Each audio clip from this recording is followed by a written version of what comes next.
Bueno, muy buenas tardes para todos. Bienvenidos a este sexto Comité Extraordinario de Sostenibilidad y Talento Humano. Muchísimas gracias por su puntualidad, por su asistencia, por el interés que siempre demuestran en estas temáticas que traen Camacol Bogotá, Cundinamarca y sus aliados, pues para facilitar y para ayudar en esa gestión diaria de nuestras compañías afiliadas. Como siempre, les recordamos pues que vamos a estar grabando esta sesión para enviarles las memorias y el link de descarga de la grabación. Les queremos pedir por favor que permanezcan en silencio sus micrófonos si no están interviniendo y de igual manera pues con cámaras apagadas para no saturar la red.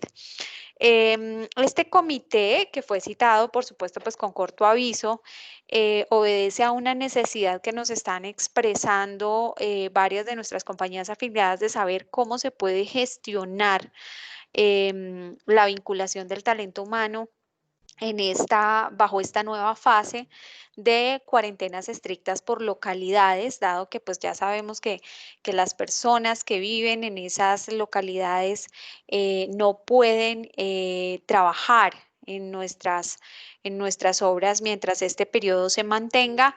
Y pues fue una pregunta recurrente, entonces nosotros pues lo que hicimos fue básicamente acudir como siempre a nuestros aliados en estos temas laborales, a nuestra experta Carolina Camacho de la firma Pos Herrera Ruiz, que nos ha estado acompañando pues durante muchos de nuestros comités y nos ha dado luces y orientaciones muy valiosas, no solo en esta etapa, sino pues a lo largo de ya un par de años que lleva con nosotros pues como miembro activo de este comité. Entonces, pues sin más preámbulos, Carolina, pues queremos darte la bienvenida y pues ya queda el auditorio para ti. Puedes tomar el control para compartir tu presentación.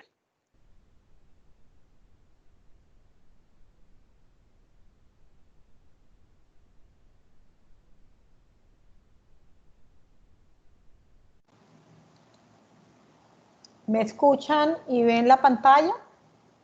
Perfectamente. Muchísimas Bueno, gracias. Bienvenida. muchas gracias.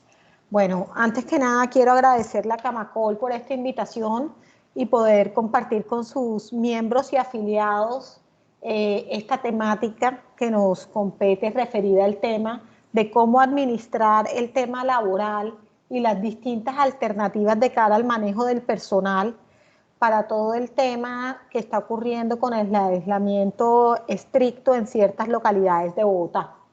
Entonces, sin más preámbulo, voy a desactivar la cámara para que sea mejor el internet y doy inicio a la temática. Vamos a hablar en la tarde de hoy del decreto 169 y sus implicaciones de cara a la industria de la construcción, el literal N con la excepción que está hoy en día vigente, cómo funciona el tema del aislamiento estricto por localidades, qué está restringido, qué está permitido de cara al tema de la construcción y qué alternativas adicionales a las tradicionales que ya hemos estado conversando en comités pasados podemos implementar para poder mantener en la medida de lo posible la gestión y la operación de los temas en las distintas obras que están en ejecución.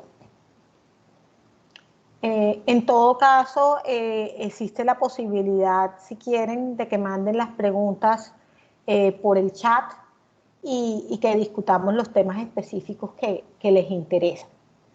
Entonces, lo primero que tenemos que hacer cuando hablamos con el decreto 169 es su ámbito de aplicación temporal y espacial.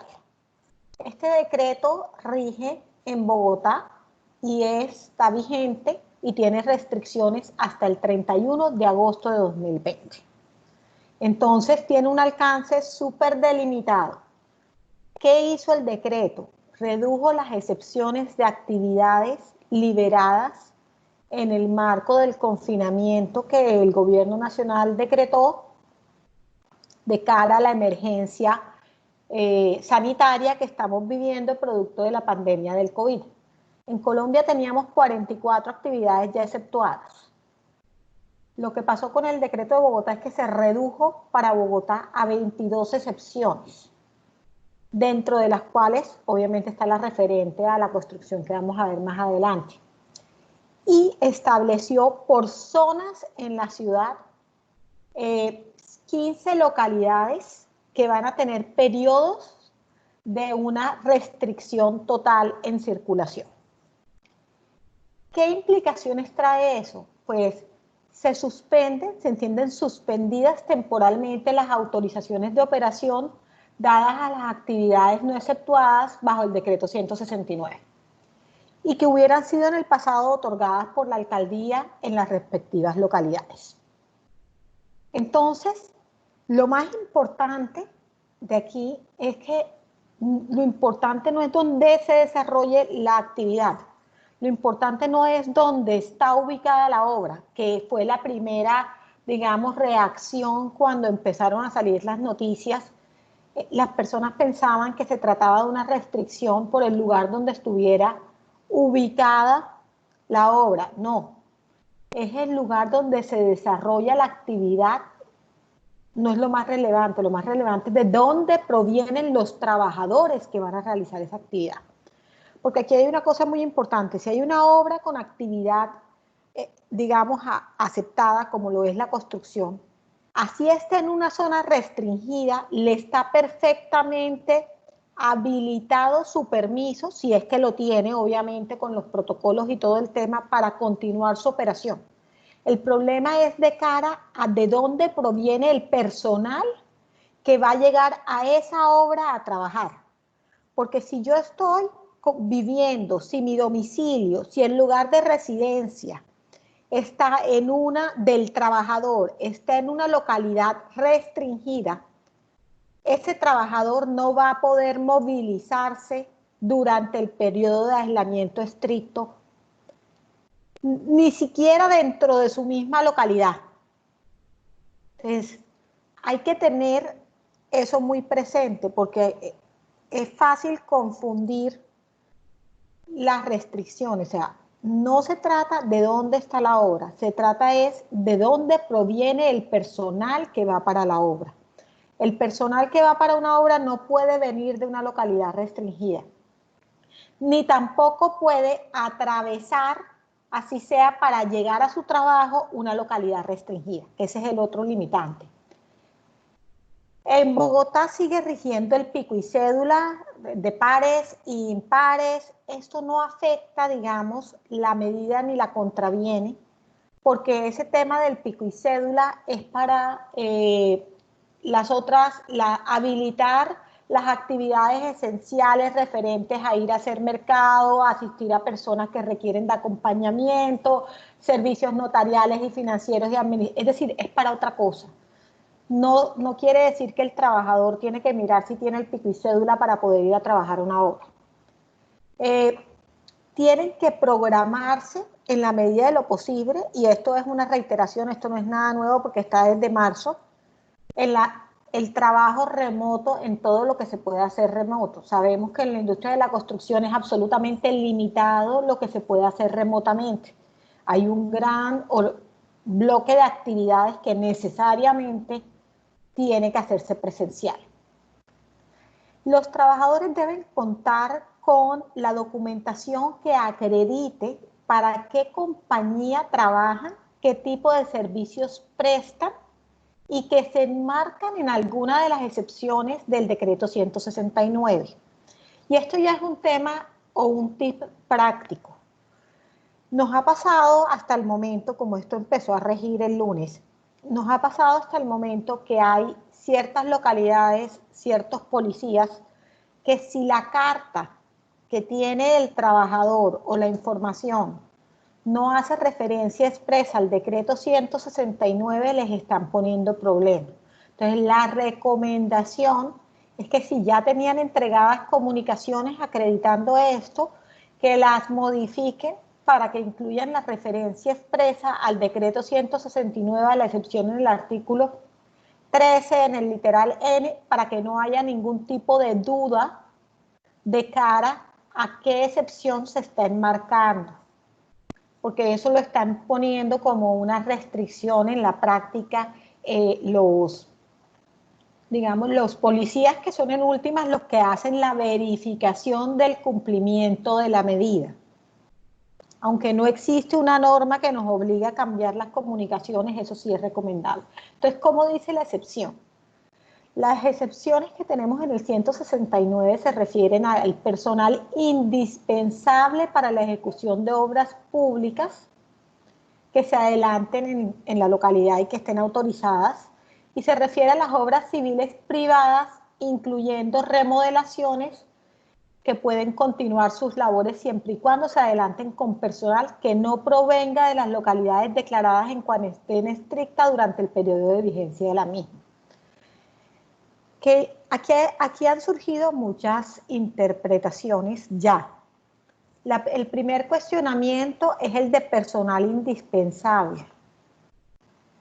Esto es un calificativo, digamos, que es bastante relativo dependiendo del estadio de la obra, de la programación y de lo que se requiere, lo que se considera indispensable para el avance de la obra es un entendimiento, y otro entendimiento es lo que se requiere indispensable para que la obra no colapse, que son cosas diferentes. Obviamente nuestra postura es la primera, o sea, lo que es indispensable para poder continuar con el cronograma de obra que se tiene, y las personas obviamente que son acordes a eso.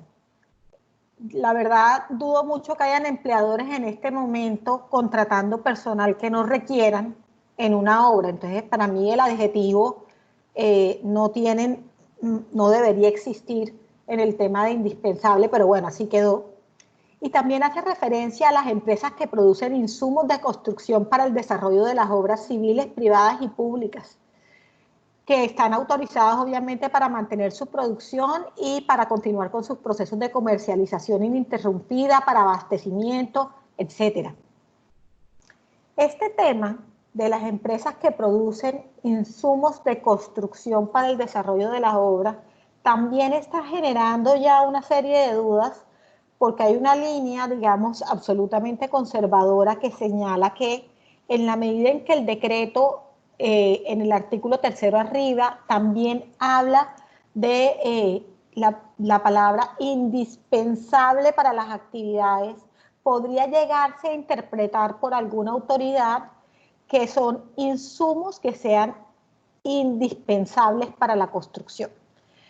Postura con la que obviamente creemos que se restringe y limita mucho más la posibilidad de acción. No estamos en ese corte, pero sí es bueno saber que hay ese tipo de interpretaciones y ser muy precavidos en todo lo que es el tipo de actividad que se está desarrollando. ¿Cómo funciona el aislamiento? Y entonces ahora ya vamos a cuándo inicia, cuándo termina y en cuáles localidades. Entonces tenemos que el primer grupo de localidades cubre Chapinero, Santa Fe, San Cristóbal, Tunjuelito, Usme, Los Mártires, Rafael Uribe y Ciudad Bolívar. Arrancó el pasado 13 de julio y culmina a las 0 horas del 27 de julio. Luego siguen Bosa, Kennedy, Fontibón y Puente Aranda. El 27 de julio a las 0 horas hasta el 10 de agosto a las 0 horas. Y por último, Barrios Unidos, Engativá y Suba, que va desde las 0 horas el 10 de agosto hasta las 0 horas del 24 de agosto. Aquí les traemos un mapa con las localidades. Si uno ve, y este mapa es importante porque lo que deberían estar haciendo las compañías hoy en día es ubicando su personal de obra de dónde viene. Y yo sé que esto es todo un reto, porque además sabemos todo el proceso de subcontratación que existe, como es lógico en la industria. Entonces no se trata solamente de trabajadores directos, sino de contratistas y trabajadores de contratistas, porque todo ese personal lo voy a admitir en la obra. y en últimas el responsable de la obra, vamos a ver más adelante, tiene una serie de responsabilidades y unos riesgos bastante altos en el evento en el cual se determine que está admitiendo personal en contra de las restricciones que se están dando. O sea, esto no es solamente para mis trabajadores, es también para todo el personal que ingrese a la obra, sean o no sean empleados directos. Entonces, hay unas localidades que no están restringidas, que son Usaquén, Teusaquillo, Santa Fe, La Candelaria y Sumapaz. ¿Y esto por qué lo quiero resaltar? Porque el personal que provenga de estas localidades no tiene restricción para ir a trabajar en todas estas otras localidades que les he mencionado antes. Luego, lo ideal es mapear e identificar cuáles son esos trabajadores y ese personal, esos contratistas, esos empleados de contratistas que tienen como base y domicilio estas localidades, porque esos van a poder circular para llegar a estas localidades a trabajar, siempre y cuando, obviamente, no atraviesen una zona restringida para llegar a otra. Esa es otra de las discusiones que se tienen. Entonces, es muy importante, si una empresa tiene la posibilidad de utilizar personal, lo lógico es que yo planee las actividades con el personal que proviene de estas localidades. Porque como no van a sufrir restricciones esas localidades, ese personal va a poder salir todo el mes de julio y todo el mes de agosto, bajo la excepción del 169 de las actividades indispensables para las obras privadas y remodelaciones o la producción de insumos para construcción. ¿Qué tema adicional tenemos que tener en cuenta? Las autorizaciones para operar conforme los protocolos siguen vigentes en los mismos términos que las teníamos. Es decir, el decreto 169 no nos modificó lo que teníamos ya establecido como protocolo de bioseguridad, ni añadió cosas nuevas, ni suspendió los permisos.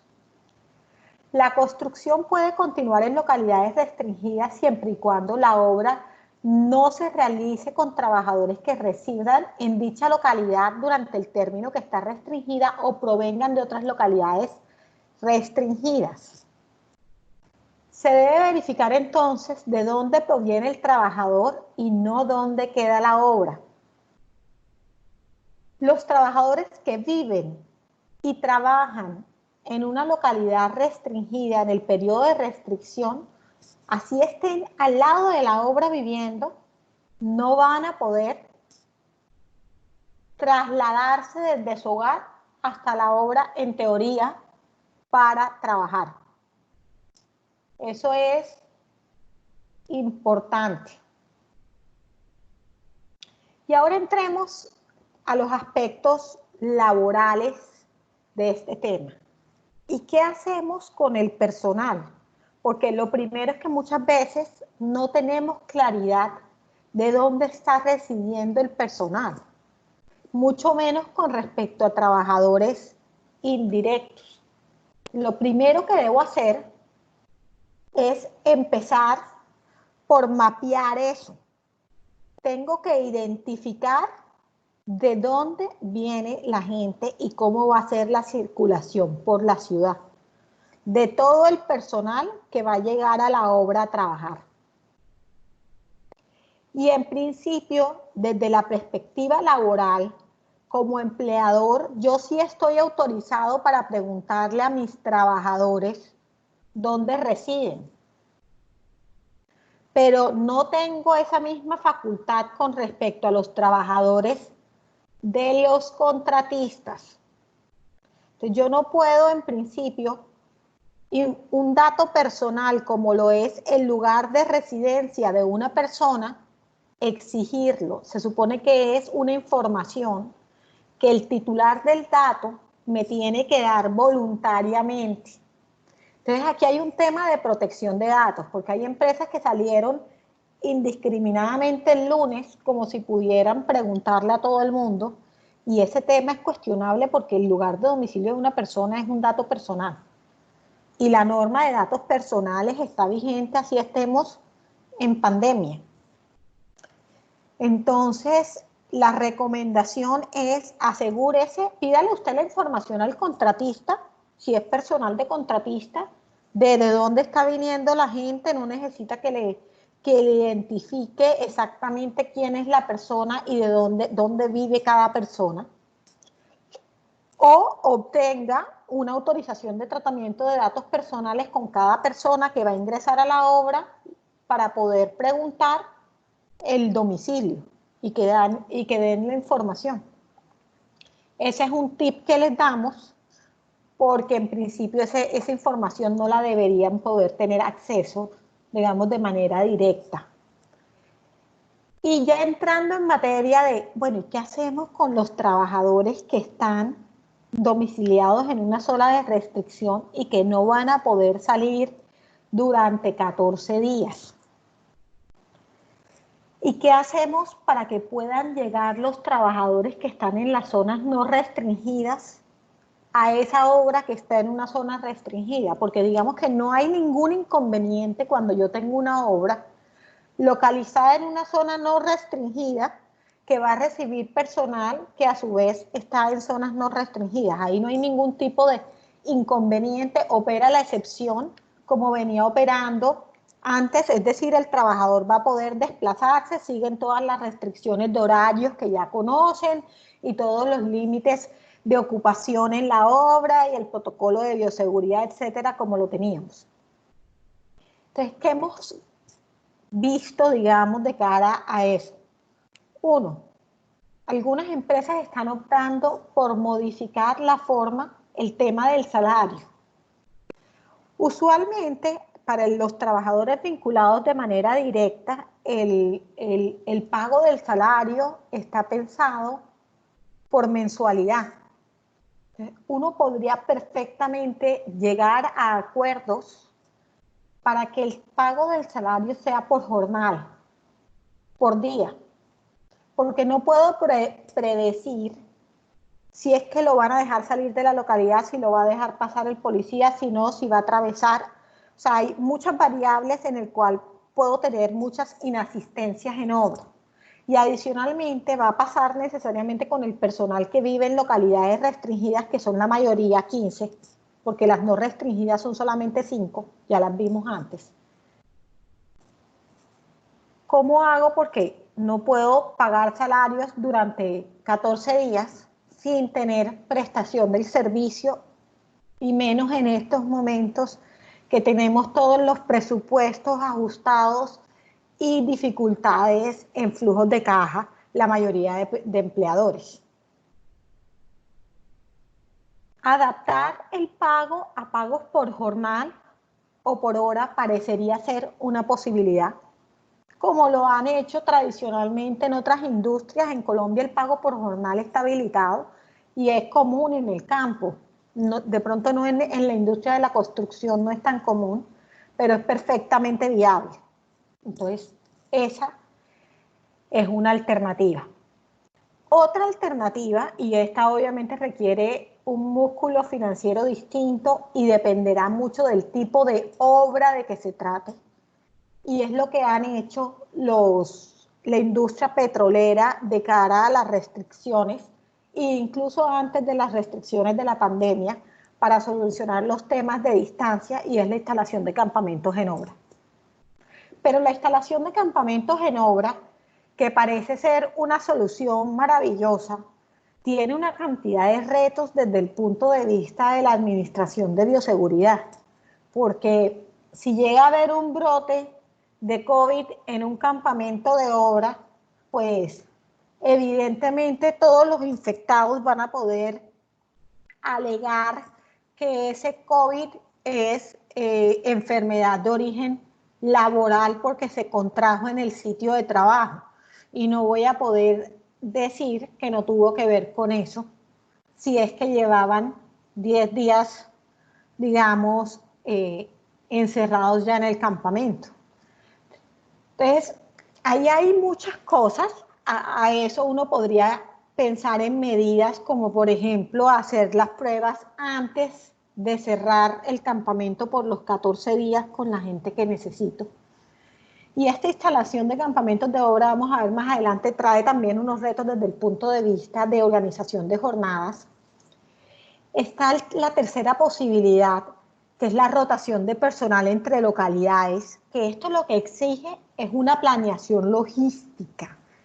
No es imposible, no tiene mayores costos en términos económicos, pero sí genera un desgaste y una planeación bastante importante y exacta de cara a las necesidades de personal de cada obra y a de dónde viene el personal en cada una de las personas que van a ingresar a cada obra. Esta medida es una medida que le soluciona el problema a las empresas que tienen más de una obra, pero las que tienen muy pocas obras o una sola no es tan eficiente. Y hay otra medida que es las licencias remuneradas compensables para el periodo de los 14 días, que esa persona no va a poder atender el trabajo y después esa persona reemplaza esas horas que no trabajó, esas 96 horas que no va a trabajar en esos 14 días, en jornadas extraordinarias, pues en los otros días del mes de julio o del mes de agosto o del mes de septiembre o a lo largo de todo el año 2020. O sea, ahí no hay ningún tipo de restricción. Estas alternativas son distintas a las tradicionales, que son las vacaciones, la suspensión del contrato de trabajo, las licencias no remuneradas con pago de un auxilio o las licencias no remuneradas sin pago de auxilio o la posibilidad de argumentar entonces una fuerza mayor de cara al trabajador porque estamos en una situación imprevisible porque el empleador no tiene por qué saber ni prever su planeación de obra con el lugar donde están domiciliados los trabajadores y es imprevisible para el empleador que se hubiese expedido esta medida de restricción de localidades. Entonces, ahí hay toda una discusión desde lo laboral de si un empleador puede, con respecto a un trabajador que está en una zona o en una localidad restringida, alegar una fuerza mayor para suspender el contrato de trabajo durante los 14 días. Esa es una posibilidad, hay que estudiarla, tiene un riesgo legal en el evento de un reclamo. Evidentemente, en nuestro concepto hay que hacer un análisis de la obra y del tipo de función que hace el trabajador para poder decir específicamente si se puede argumentar o no la fuerza mayor en un determinado caso. Pero esto que les estoy mencionando, estas alternativas que les estoy mencionando verbalmente y que no están plasmadas en la diapositiva son alternativas que ya todos conocemos, que están en las distintas circulares que el Ministerio del Trabajo desde marzo, abril, mayo y comienzos de junio ha venido publicando y que pueden coexistir. O sea, lo que yo creo que va a pasar en estos días de aquí a finales de agosto es que las empresas van a hacer unos planes híbridos, porque no es que voy a tomar una sola medida, voy a tener que hacer un estudio de cara al personal de cada obra y habrá casos en los que justifica tener que instalar un campamento de obra para unos determinados trabajadores que son indispensables, que no los puedo traer de otra localidad, que son irreemplazables de cara al estadio en que se encuentra la obra. Y puedo tener también el tema de rotación, o sea, no son excluyentes, no es que si escojo uno no voy a poder escoger otro. Lo que van a tener que hacer es idear planes mezclando todas estas alternativas, según la ubicación de la obra, según de dónde venga el trabajador, según el flujo de caja de la obra, de las posibilidades que hay, digamos, de mantener, por ejemplo, contratos activos, porque la licencia remunerada compensable es una alternativa para los que no tienen problemas de flujo de caja y pueden mantener el pago durante la mensualidad de los 14 días, anticipándolo para después el trabajador lo pague por horas extraordinarias en otra jornada, en una semana siguiente a cuando se levante la restricción de su localidad. Pero no todas las constructoras, no todas las empresas, no todos los proyectos tienen la misma holgura financiera para hacerlo. Y vamos a mirar a fondo cada una de estas medidas, de qué tendría que hacer si decido avanzar con la medida. Entonces, si yo como empresa quiero mover a ciertos trabajadores al tema del pago por jornal, tendría que modificar los contratos de trabajo y para eso voy a necesitar un otro sí. Idealmente, obviamente, un otro sí por escrito, más que un acuerdo verbal que no lo voy a poder probar después. Y esto le permite al trabajador no quedarse en ceros con el contrato suspendido. Puede llegar a tener un sobrecosto. ¿Por qué? Porque voy a tener que pagar la seguridad social sobre un salario mínimo en ese periodo mensual que tengo activo el contrato, dependiendo de cómo se comporte y el número de días que el trabajador laboró. Pero ese mismo pago de seguridad social que eventualmente puedo tener ese sobrecosto, lo voy a tener incluso en un escenario de suspensión, porque todos sabemos que durante la suspensión del contrato de trabajo, los aportes a pensiones y a salud se mantienen, y se mantienen no solamente en la porción del empleador. Entonces, ahí hay, digamos, un escenario viable que tiene que provenir del consenso de las partes. No puede ser unilateralmente impuesto. Yo no puedo mandarle una carta a los trabajadores diciéndole a partir de mañana les pago por día. El pago por día se llama jornada. Eso no es viable. Habría que hacer, si es que hay un contrato de trabajo escrito y pactado con un salario mensual. El tema de los campamentos de obra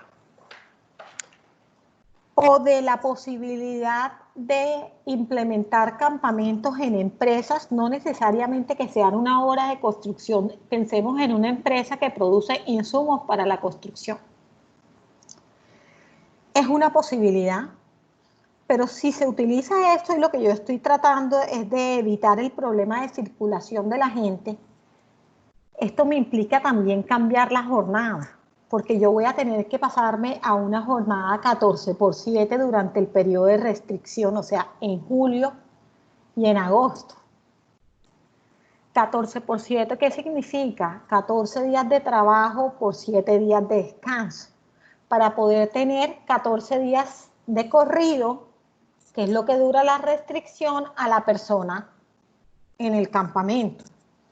Y viene la discusión de si la persona tiene que trabajar los 14 días seguidos o puede trabajar los 14 días seguidos. O sea, desde la perspectiva laboral, y esto es algo, una jornada muy típica del sector petrolero, es perfectamente viable. No puedo incrementar el turno diario, o sea, yo no puedo manejar turnos de 12 horas en la industria de la construcción.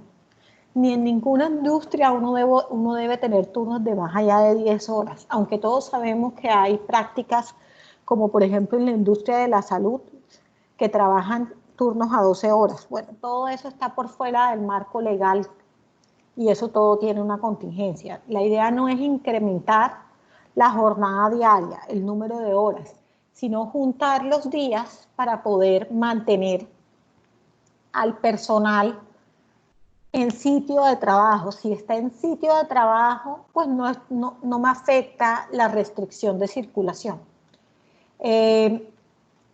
Yo puedo tener esto combinado con otras medidas. Si voy a hacer el cambio del turno 14x7 temporal, eso lo puedo acordar por escrito o lo puedo acordar verbalmente. Para mí siempre es mejor por escrito, pero no es que necesariamente tiene que ser de esa manera. Si yo pongo al personal a trabajar horario extraordinario, es decir, que trabaje en turnos de 10 horas o a superar las 48 horas semanales en los 7 días del primer grupo de 14, es decir, me paso de las 96 horas, y también de las 8 o 9 diarias según esté la jornada, porque todos sabemos que normalmente en obra los viernes salen, los sábados salen más temprano, es mediodía y se reparte la jornada distinto, dependiendo de cómo esté el horario de obra. Lo importante es que tengan en cuenta que no puedo trabajar más allá de 10 horas, que tengo el tema de las horas extras, si me paso de las 9 horas o de las 8 horas según la jornada que tenga convenida, y que voy entonces a tener que pagar esos recargos. El hecho de que esté la persona en campamento no lo excluye de ese tipo de pagos. No es que se vuelva un trabajador de dirección y confianza por el hecho de que esté en el sitio de trabajo y por lo tanto excluido de la jornada máxima legal.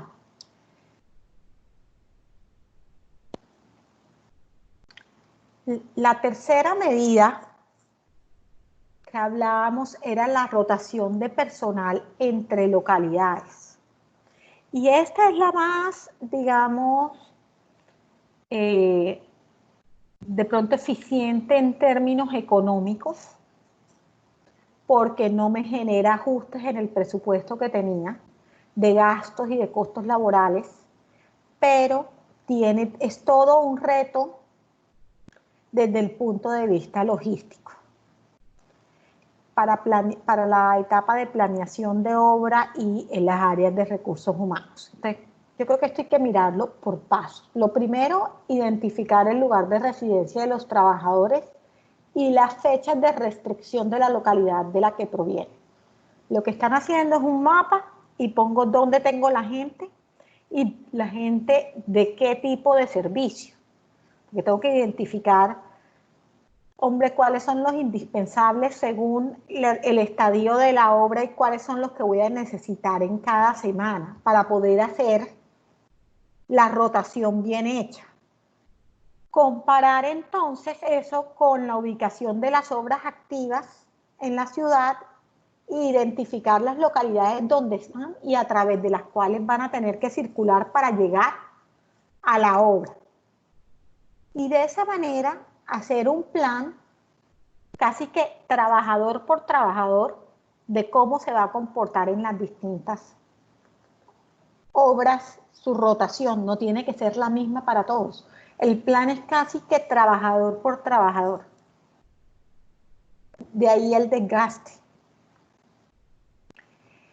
Debo identificar obviamente las rutas de acceso y tránsito de los trabajadores para llegar a las obras activas, rotar a los trabajadores para que durante el tiempo en que su localidad no esté restringida puedan trabajar en las obras, y asignar a los trabajadores que residan en localidades que no estén restringidas a obras en localidades restringidas. Porque lo que me está pidiendo el decreto es, si usted tiene una obra en una localidad restringida, no utilice personal de localidades restringidas ni de esa misma localidad durante el periodo de restricción de esa ubicación. Entonces, esta opción tiene una serie de retos importantes, y si lo que yo estoy buscando es proteger la salud de mis trabajadores y disminuir la posibilidad de infección, esta alternativa no está acorde, quiero aclarar, porque en la medida en que yo roto al personal por distintas obras, hay muchos más contactos, y si hay muchos más contactos va a ser más difícil el tema del cerco epidemiológico, porque ya no es el cerco epidemiológico en una obra, si es que resulta que en los 14 días anteriores, cuando le identifican, esa persona estuvo en 2 y en 3 obras distintas, entonces voy a tener que mandar a cuarentena obligatoria no solamente el personal de una obra, sino de todas las obras por las que pasó el trabajador. Entonces hay que tener eso en cuenta cuando se haga esta planeación. Aquí les traemos una tabla de todas, organizada, de más o menos de dónde puede provenir el personal en los distintos estadios del aislamiento estricto. Para las obras que tengo en estas localidades, Chapinero, Santa Fe, San Cristóbal, Tujuelito, Usme, Los Mártires, Rafael Uribe y Ciudad Bolívar, el personal puede venir de varios unidos: Engativá, Suba, Bosa, Kennedy, Fontibón, Puente Aranda, Usaquente, Usaquillo, Santa Fe, La Candelaria y Sumapaz. Para los que en este primer periodo. El 27 de julio, las localidades restringidas entonces son Bosa, Kennedy, Fontibón y Puente Aranda. Luego, en esas obras de esas localidades solamente voy a poder admitir personal que venga de Usaquén, Usaquillo, Santa Fe, La Candelaria, Sumapaz, Chapinero, San Cristóbal, Tujuelito, Usme, Los Mártires, Rafael Uribe, Ciudad Bolívar, Barrios Unidos, Engativá y Suba. Y durante el último estadio, que es del 10 de agosto al 24 de agosto de la cuarentena estricta, cuando tengo obras en Barrios Unidos, Engativá y Suba, puedo tener personal que venga de Usaquén, Usaquillo, Santa Fe, La Candelaria, Sumapaz, Bosa, Kennedy, Fontibón, Puente Aranda, Chapinero, San Cristóbal, Tunjuelito, Usme, Los Mártires, Rafael Uribe y Ciudad Bolívar. Entonces es importante, con esta tablita ustedes pueden armar su mapeo para poder rotar a la gente entre las distintas obras. O si deciden hacer los campamentos, esa es otra posibilidad.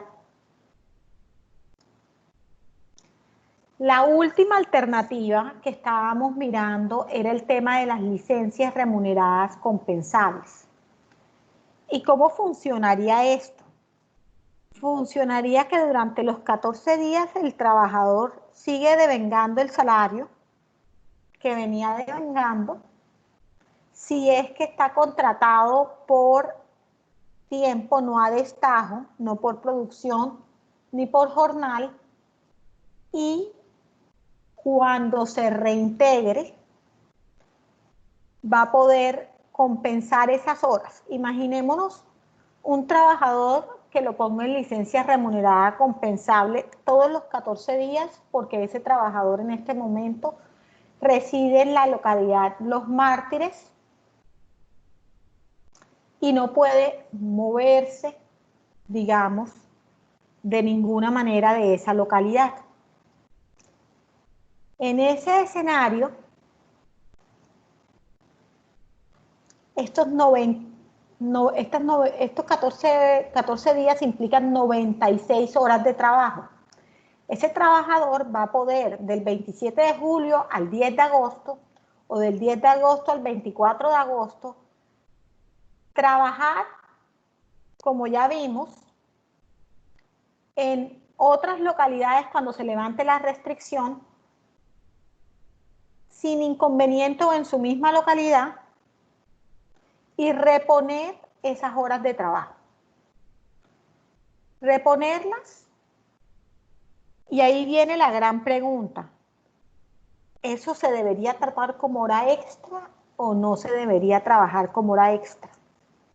¿Y por qué digo cómo así por hora extra? Hombre, porque si el trabajador yo lo mantengo contratado y trabaja los 15 días siguientes al periodo de restricción, yo también le voy a pagar la quincena de esos 15 días por su jornada básica de 48 horas. Luego lo que va a pasar es que me debe 48 horas más y me va a trabajar, por ejemplo, 2 horas extras diarias. Esas 2 horas extras, dependiendo de si son diurnas, nocturnas, todos sabemos que van a ser diurnas por los horarios que tienen impuestos la construcción para su operación en estos momentos. Luego, tienen recargo. Si fuera un trabajador ordinario, tienen recargo. Y el Ministerio del Trabajo en sus conceptos ha dado a entender hasta ahora que yo puedo cruzar esas horas sin pagar recargos. Pero la posición que ha tenido la Corte Constitucional y la Corte Suprema es distinta frente a ese cruce de horas y exigen el pago del recargo, porque la hora extra se paga con un recargo según sea diurno o nocturno. Entonces, ahí hay todo un tema de esa compensación de ese cruce, cómo se debe hacer. Porque las empresas, si hacen el cruce una hora por una hora, es decir, me debes 48 horas y me trabajas 48 horas extras, el trabajador puede reclamar que le deben los recargos de esas 48 horas, no las 48 horas de trabajo o de salario, porque esas están pagadas durante la licencia compensable, pero el recargo en sí mismo. Entonces, ese es el reto. Aquí hay un tema que quiero llamar la atención y sé que en la industria de la construcción es muy común y es la coordinación con las autoridades de policía locales. Eso es vital. Yo les recomiendo a los que están administrando una obra en una localidad restringida o no restringida, coordinar, porque esos policías locales de ese cuadrante son los que van a hacer la implementación de la medida de restricción y son los que le van a preguntar a todas las personas que van a pasar para ingresar a la obra. Y si uno tiene, o sea, las posturas claras y comparte con ellos, alinea el tema, va a ser mucho más fácil no tener inconvenientes de que al trabajador no lo dejaron pasar, que están poniendo problemas, que no nos están dejando trabajar. Entonces, es importantísimo, esto no está en la ley, es un tema de la práctica. Tiene que ser un aliado en estos momentos más que nunca el coordinador del cuadrante de policía de la localidad y del lugar específico donde está la obra. Ese trabajo de acercamiento y de lobby toca hacerlo.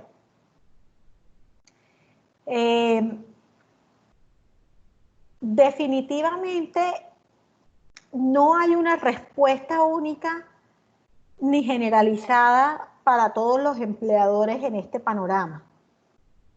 Las recomendaciones, ustedes tienen que sentarse a mirar en cada caso de dónde viene su gente, en qué fase están, qué es lo que tienen programado de aquí a agosto que debía ocurrir en la obra, qué contratistas tienen y de dónde viene el personal de esos contratistas, qué es indispensable y qué no, y cómo alinear, porque yo podría organizar, dependiendo de dónde viene la gente, algunas tareas.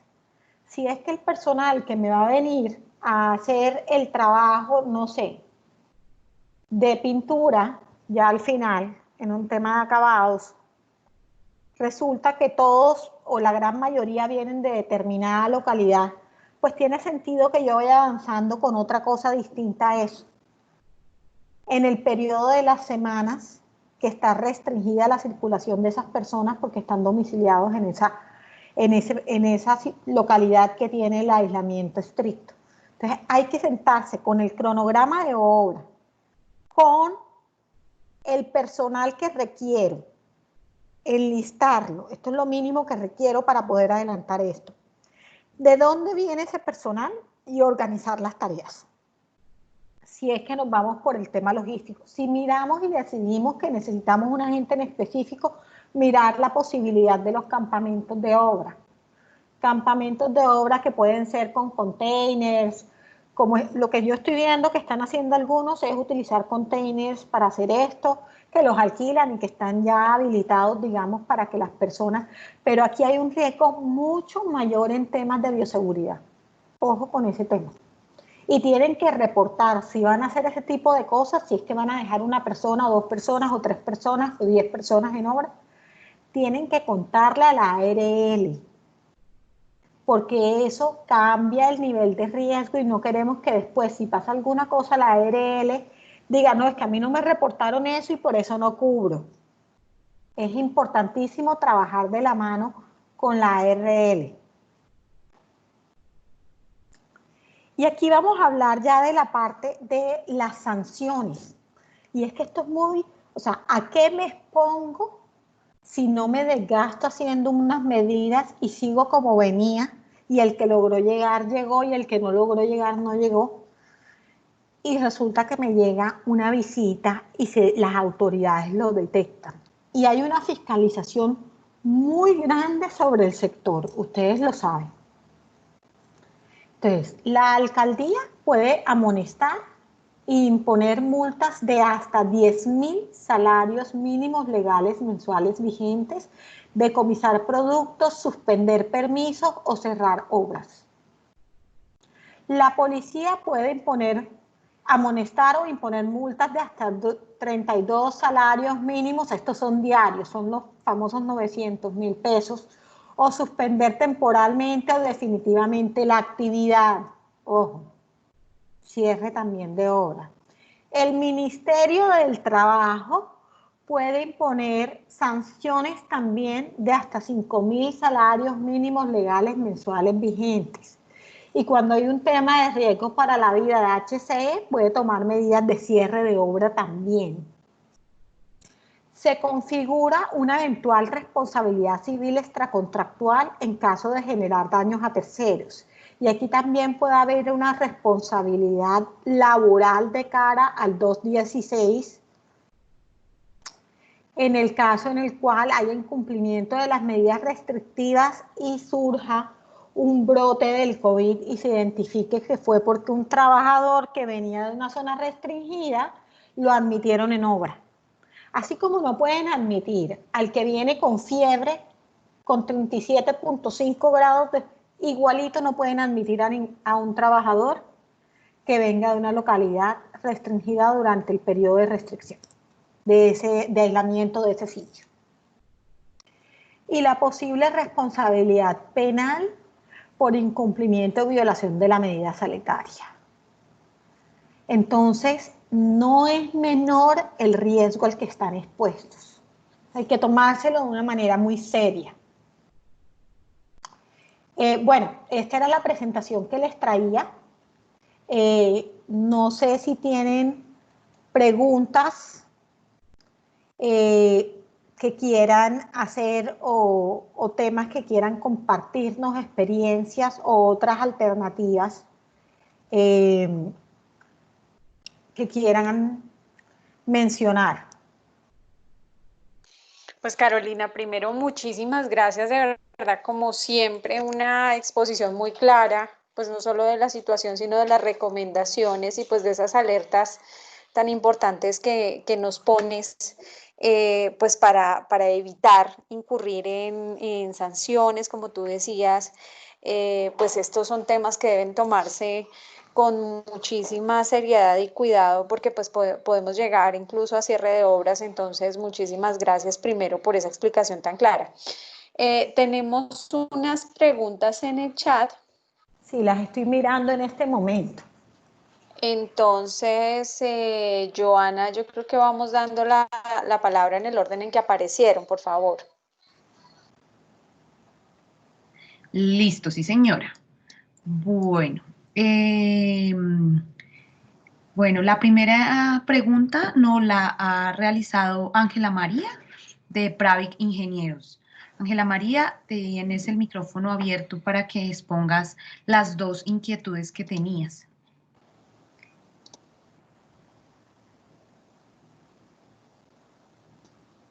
Ángela. Creo que Ángela no. Podemos leer la pregunta. Sí. Listo, sí, porque señora. me parece bastante importante y una muy buena pregunta. Sí, de acuerdo. Si se puede pasar a un trabajador de pago quincenal o mensual a pago por día o jornal, ¿no se contempla como una desmejora de sus condiciones? No, no necesariamente es una desmejora de sus condiciones. Primero, el pago por jornal no necesariamente implica una disminución salarial, porque Si yo divido el salario entre 30 y estoy pagando lo equivalente, no estoy disminuyendo el salario en proporción a las horas de trabajo. Adicionalmente, este cambio, como les expliqué, supone un acuerdo con el trabajador. No lo voy a hacer unilateralmente. Y así como es perfectamente legal en Colombia pasar un trabajador de tiempo completo a medio tiempo, es perfectamente posible acordar con el trabajador que se le va a pagar por jornal y en función del número de días que trabaje. Entonces, la respuesta es no, no es una desmejora de sus condiciones, no se puede imponer unilateralmente, tiene que convenirse con el trabajador. La otra pregunta. Y sí, señora, adicional a eso y como para complementarla, es este tipo de pago de salario por día aplica para todo tipo de contrato, es decir, indefinidos, a término fijo, por obra o labor. Sí, aplica para todas las modalidades contractuales. Es que la modalidad de pago de salario es independiente del tipo de contrato de trabajo.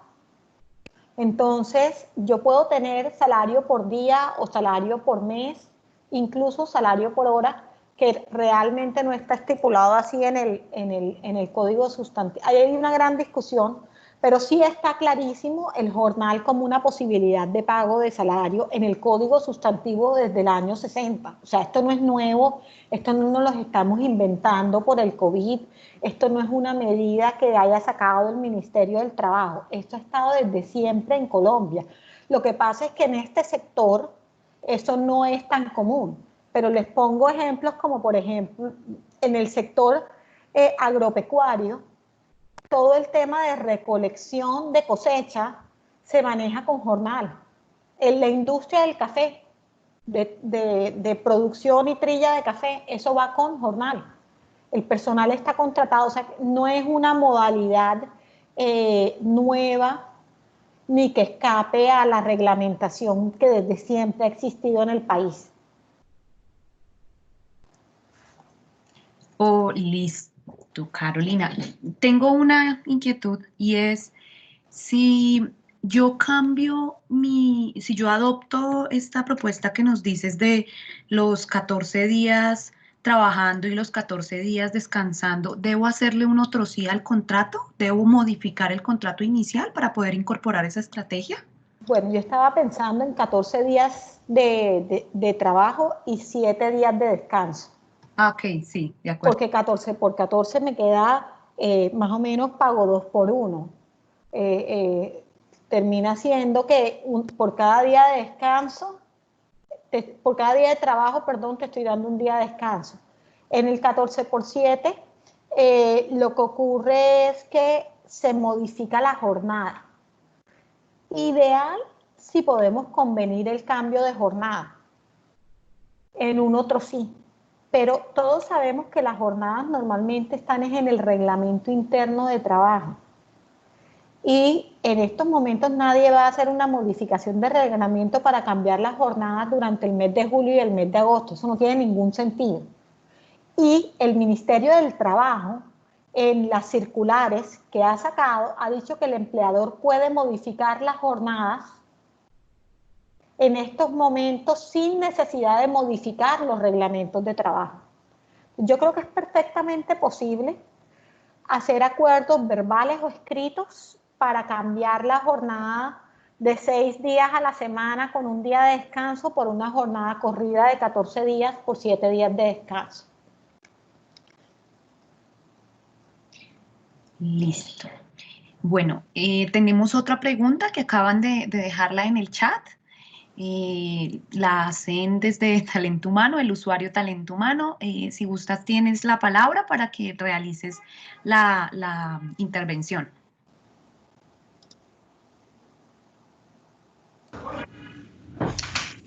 Buenas tardes, mi nombre es Aurora.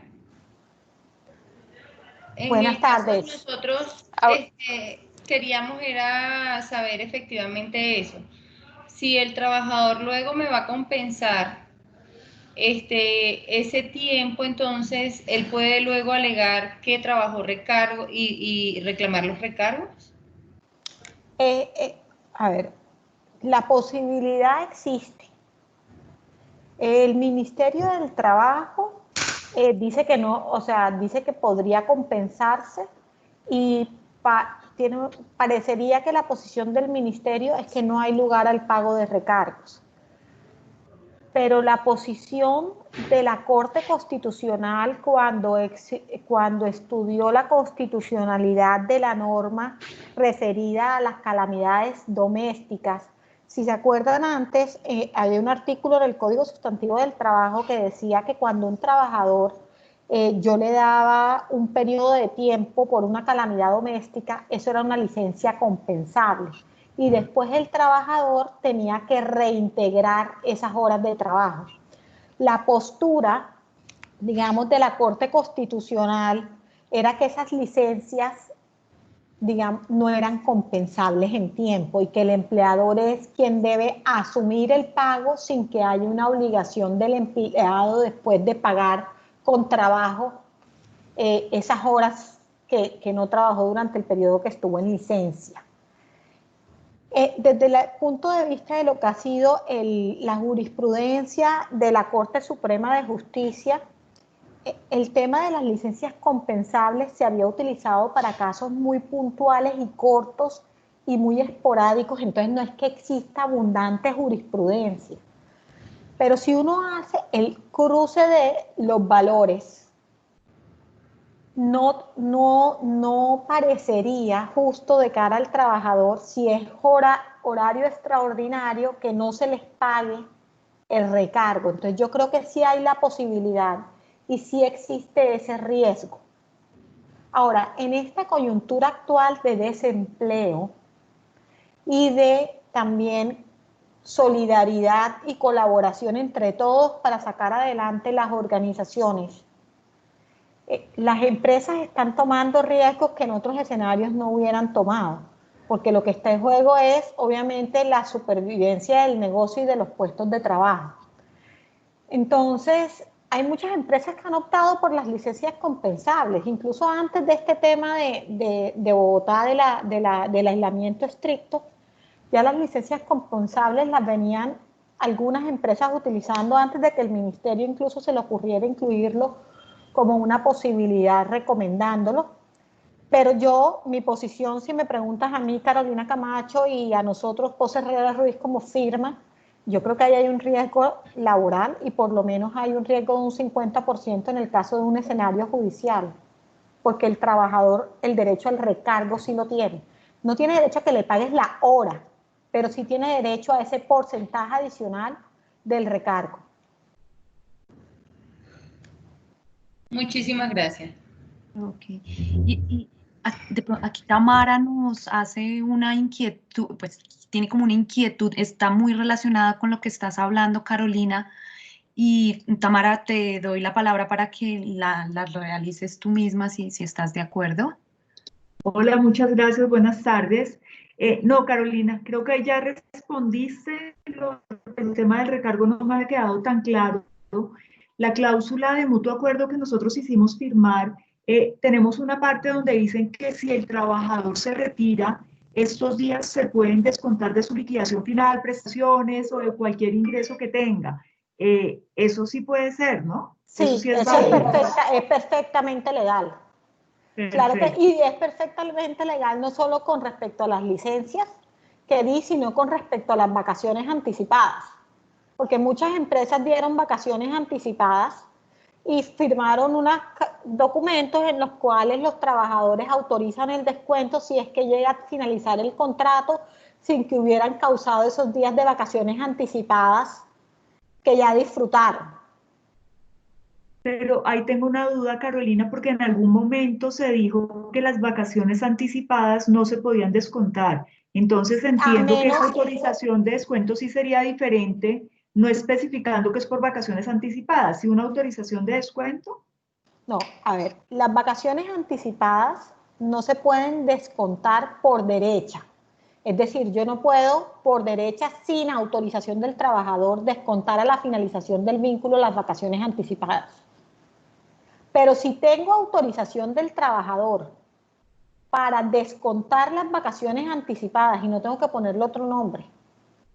O sea, muchas empresas cuando sacaron a vacaciones anticipadas a sus trabajadores, acordaron con los trabajadores esas vacaciones anticipadas y el trabajador firmó desde antes de disfrutar las vacaciones anticipadas que si se terminaba el contrato de trabajo iba a autorizar el descuento de esos valores de su liquidación. Luego ese empleador está habilitado para hacer ese descuento.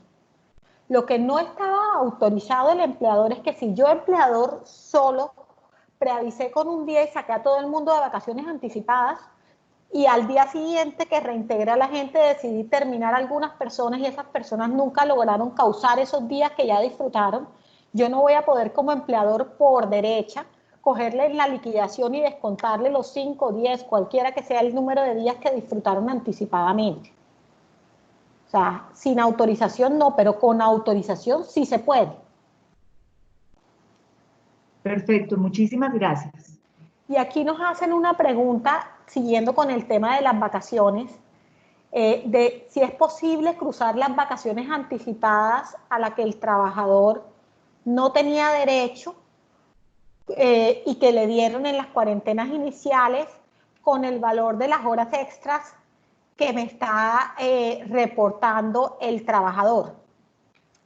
Y ahí es diferente, porque las vacaciones anticipadas es un concepto distinto al tema de recargos por horas extras y así como yo no puedo cruzar, digamos, cuando un trabajador trabaja horas extras, decirle, ¿sabe qué?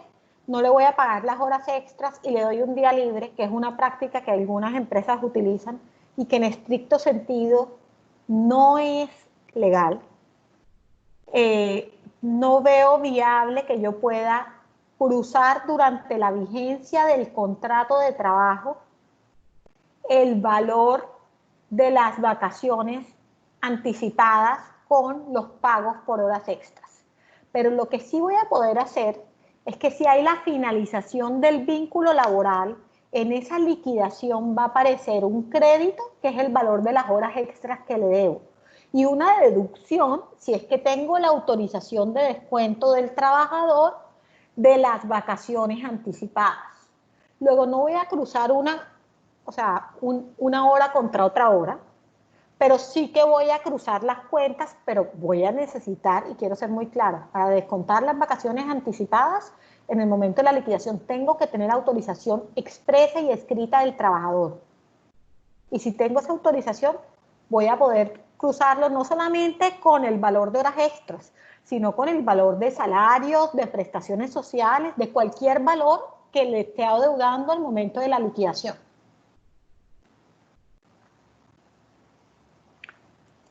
Y hay una pregunta de Karen Juliet Barranco. Está asociada con el tema de Cundinamarca, el cierre que van a hacer para este puente festivo.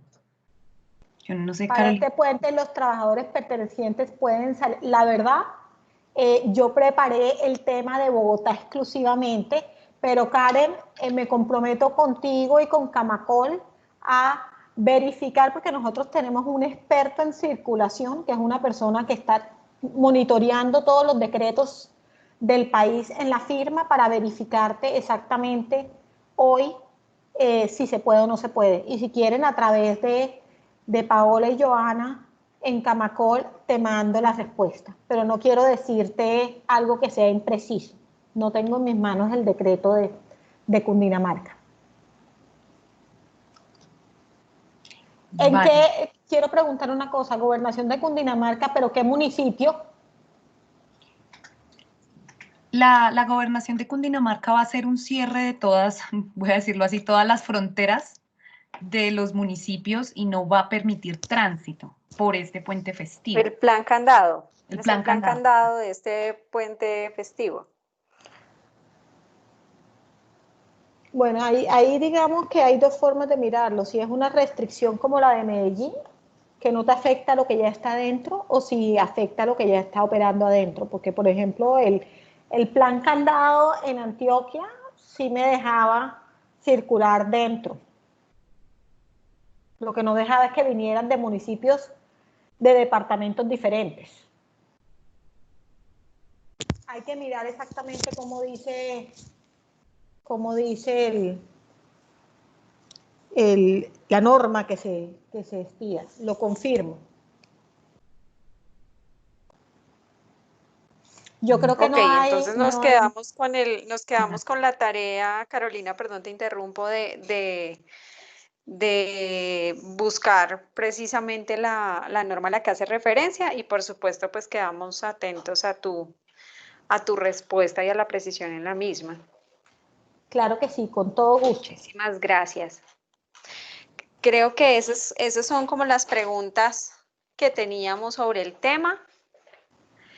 No nos queda más, pues Carolina, que agradecerte de verdad por este espacio, nuevamente por la claridad, por supuesto por la disposición con la que siempre atiendes nuestra invitación de participar en este comité.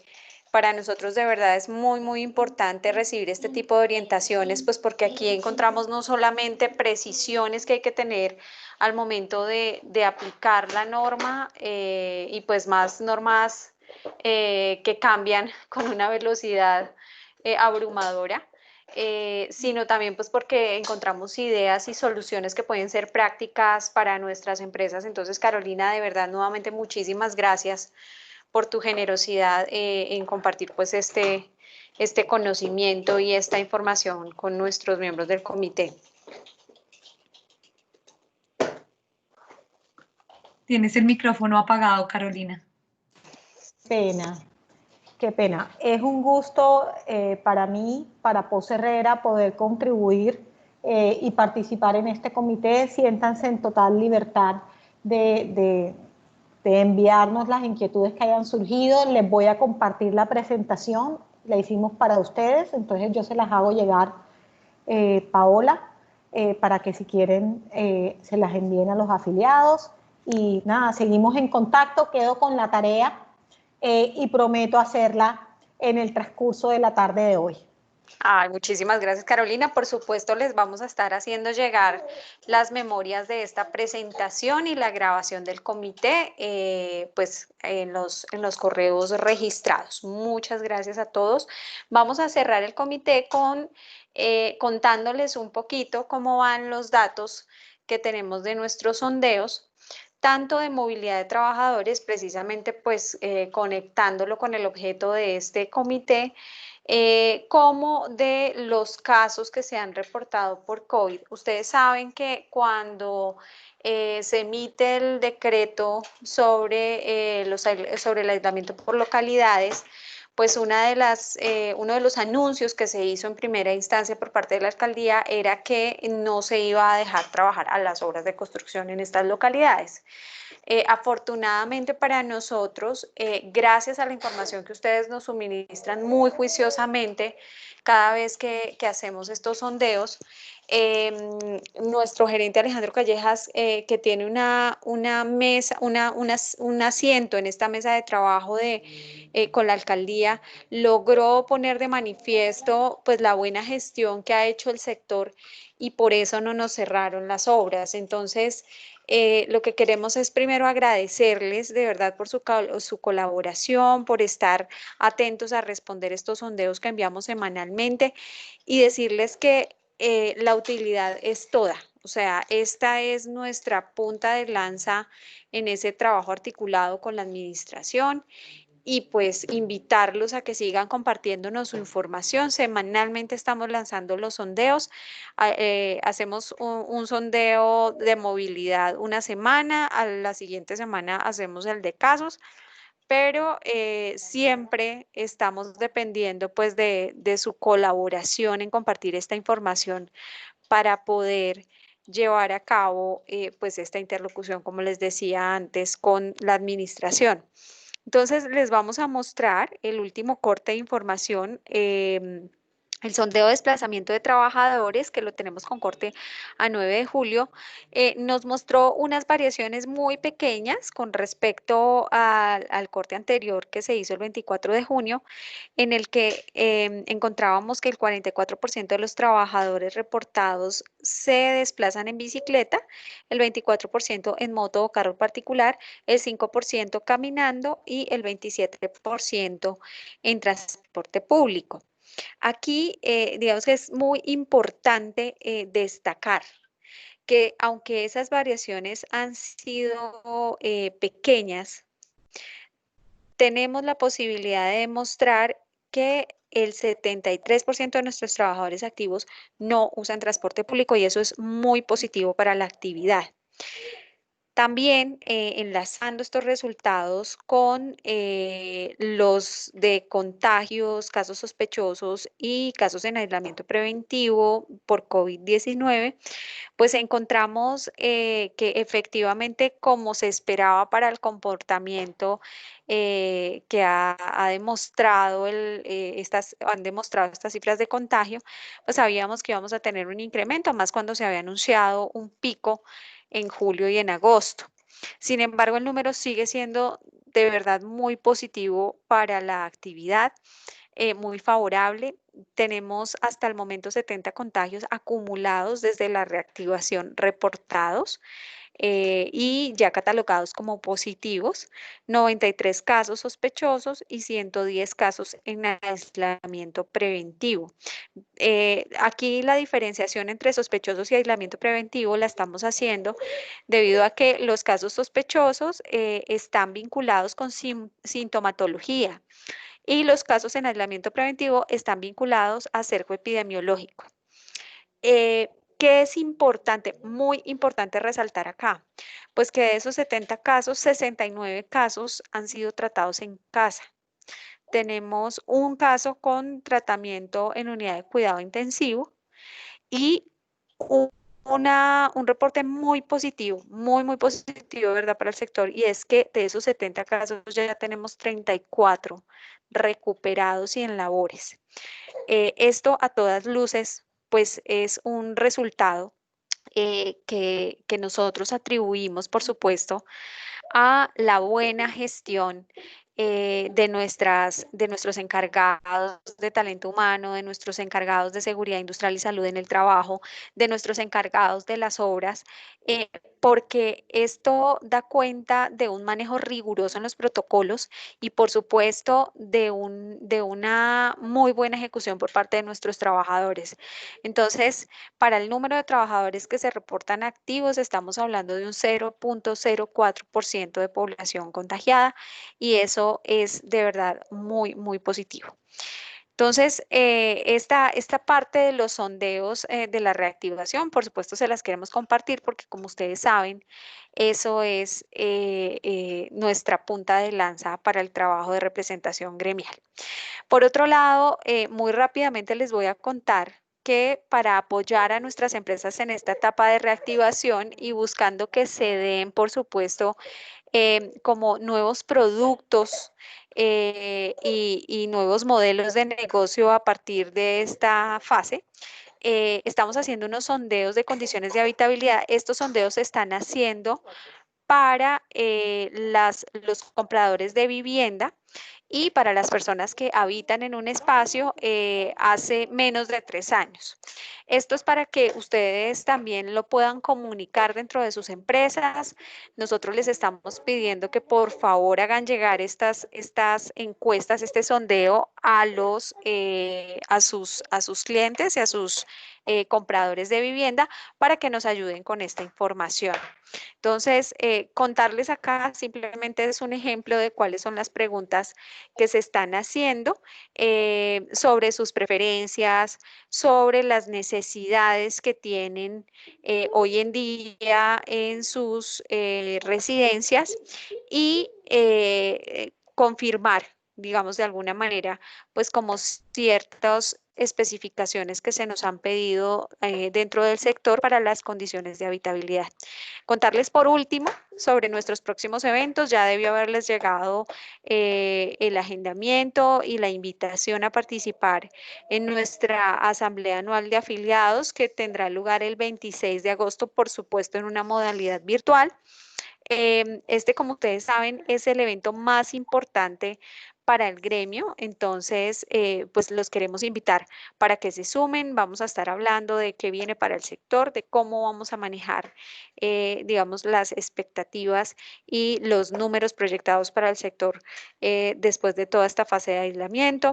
También vamos a tener nuestro foro de sostenibilidad, donde vamos a hablar pues de todas las medidas que se han tomado y que viene en términos de diseño sostenible pues para nuestro sector. Esto será el 10 de septiembre. Nuestro muy querido encuentro de talento humano, que también lo vamos a desarrollar en una modalidad virtual. Les anticipo un poco, la agenda va a tornar pues frente a cómo se basa la reactivación de nuestras empresas y del sector a partir del talento humano. Esto va a ser el 13 de octubre. Volvemos con una segunda tanda de ferias inmobiliarias en el mes de noviembre, y el 13 de noviembre vamos a tener nuestro seminario de actividad edificadora, con también en diciembre una versión de nuestro Conociéndonos, que como ustedes saben es ese espacio de relacionamiento del sector. Entonces queremos agradecerles muchísimo por su participación, por estar siempre atentos a estas convocatorias, por compartir sus inquietudes, por compartir también sus aportes pues en esta fase que estamos llevando. Pedirles, por supuesto, que sigamos trabajando con este rigor y con el cuidado de la vida de nuestros trabajadores para pues que podamos superar esta fase prontamente. Les Paola, queremos, dime. qué pena te interrumpo, pero ya hicimos la verificación para poder darle la respuesta a Perfecto, Caro. Carolina, gracias. En línea está también, quiero presentarlo, Andrés Montoya, que es el socio de la práctica de Derecho Inmobiliario de la firma y además quien está coordinando el tema de regulación de circulación en la firma, y me acaba de confirmar que el decreto 350, que se refiere al tema del plan candado de Cundinamarca, no impide que se continúen, digamos, la realización de las obras, pero está la restricción de personal indispensable para la obra. El objetivo de esa medida es evitar la circulación, básicamente los paseos de puente, para evitar el contagio, pero no está restringiendo la posibilidad que las actividades exceptuadas continúen con sus labores en los mismos términos restrictivos que estaba vigente. Luego sí se va a poder en los términos que venía. Y es personal estrictamente indispensable, ¿no?, para la obra. Carolina, pues perfecto, muchísimas gracias por la celeridad en la respuesta, y pues Andrés, muchas gracias por acompañarnos también en el espacio. Muy valioso, como siempre, pues el apoyo de Pos Herrera Ruiz. Con todo gusto, Paola. Bueno, si no hay ninguna inquietud adicional, pues les agradecemos nuevamente por su participación. Estén atentos, por favor, a las memorias, a la memoria pues que muy generosamente nos comparte el día de hoy Carolina, y a la grabación de este comité. Muchísimas gracias a todos, y pues Camacol sigue trabajando para ustedes. Entonces estamos atentos a sus inquietudes y pues como siempre para apoyarles en la actividad. Feliz tarde.